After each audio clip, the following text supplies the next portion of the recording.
So I just had one of the biggest wins of my life yesterday in a rated tournament game.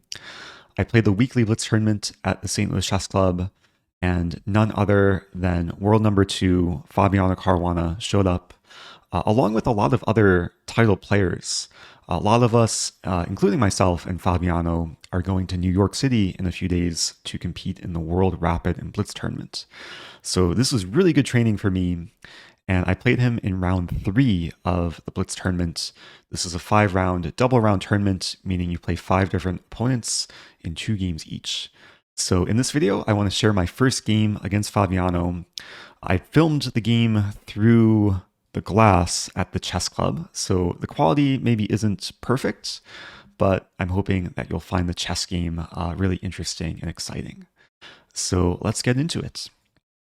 We shake hands, game begins, and I opted for a London opening, and he replied with this fianchetto setup, and this is still opening prep for me, pawn d5, pawn e3, and then knight h5.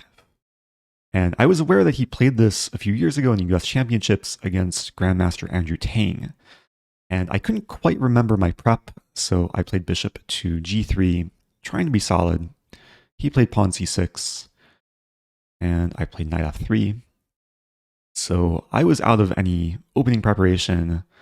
I think he was too, given the hesitation before playing knight d7. But I had a game plan here, played queen to d2, and I wanted to castle queenside as quickly as possible, and then eventually go for this e4 break to open the center.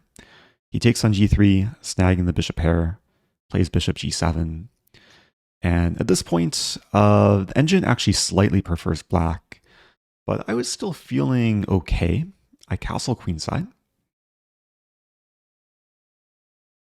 He takes a bit of a think. I really wanted to try and stay up on time, but now he plays pawn to b5. So beginning to thrust on the queenside and try and create some queenside attack against my king that is now committed to c1. But I continue developing, play bishop to d3. And I still really want to play this pawn e4 break. And he hesitated a little bit before playing knight to b6. And at this point, I didn't know it in the moment, but my phone filled up on storage and it stopped recording. But thankfully, there were some spectators watching through the glass. One of them noticed that my phone stopped recording and they decided to film the rest of the game. So a few moves were not caught on video, so I'll go through those moves now.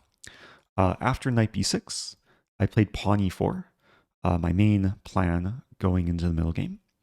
He played knight to c4, attacking my queen, and I played queen f4. So trying to keep all the pressure, all the tension in the position. He played b4, attacking my knight. I played knight e2. He plays queen a5.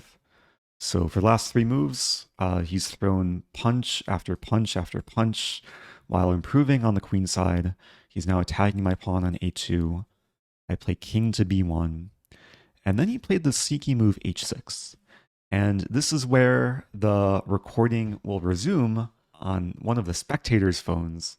Big shout out to the person who realized that that my phone was full and really stepped in to save this historic moment on video.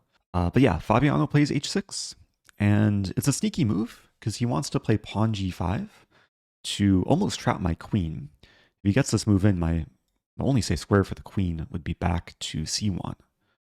So I was aware of his threat, and I was trying to figure out how to respond here because there's a lot of tension in the position. I could take his knight on c4, I could take his pawn on d5, I could maybe leave the tension, play a move like pawn to g4. So spend some time, but there's not too much time to spend in a blitz game. I was really trying to find my zone. Sometimes it's hard to focus when you know you're playing one of the best players in the world. I decide to take on c4, and after he takes back, I play knight to e5. So seizing back initiative, attacking f7, he takes on e5, I take back, and now I was happy with my position because I'm hitting the pawn in h6, and if he plays g5, I can take it. If takes back, it's mate. It's very nice having my rook on d1, controlling the d file. So at this point, he was clearly uncomfortable, and it's not entirely clear what black should be doing here, how to defend the pawn on h6. If he plays pawn h5, I could maybe play pawn g4. So he plays pawn c5, allowing me to take on h6. He plays rook f8. And at this point, I was smelling blood, given that his king is still stuck in the center. And I maneuver my queen to h4, threatening rook h8 with a lot of mating ideas. And he's falling very low on time, but is searching for ways to stay alive. He plays bishop d7.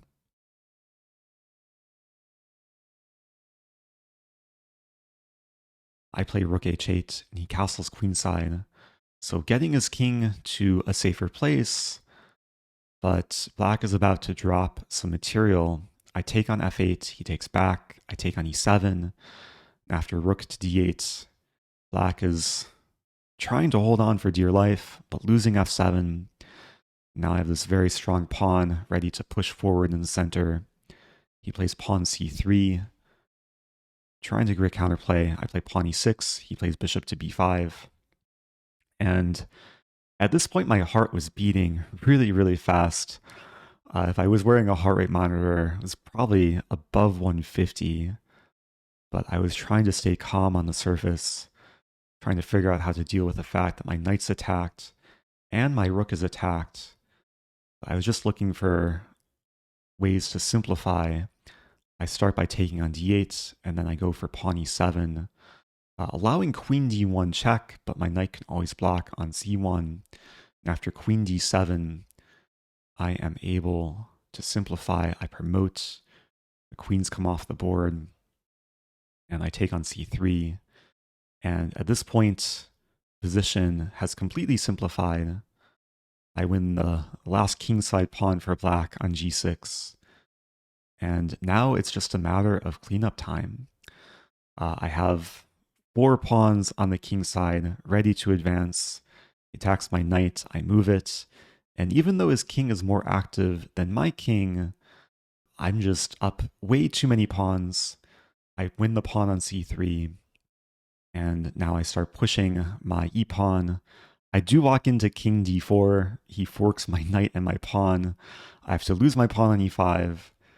But the good thing about being up so many pawns is that losing one pawn is not the end of the world.